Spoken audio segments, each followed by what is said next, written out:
దేవుని వాక్యాన్ని వింటున్నాం, దేవుని వాక్యాన్ని మనం అలవాటుగా చేసుకున్నాం. కానీ మన గుండెలు మార్పు చెందకపోతే, మన బ్రతుకులు మారకపోతే ఒకానొక రోజు రాబోతుంది, వాక్యం అనే కరువును రాబోతుందట.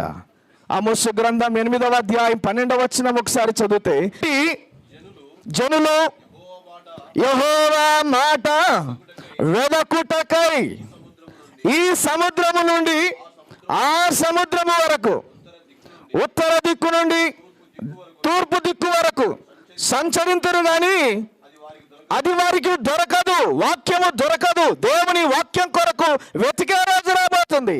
దేవుని వాక్యం కొరకు ఆరాటం చెందే రోజు రాబోతుంది. దేవుని వాక్యం కొరకు పని కట్టుకొని ప్రయాసపడే ప్రయాణము చేసే రోజులు రాబోతున్నాయి.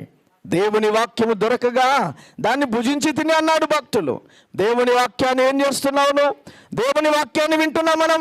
మన జీవితాల్లో దేవుని వాక్యానికి లోబడే మనసు మనకు రావాలి.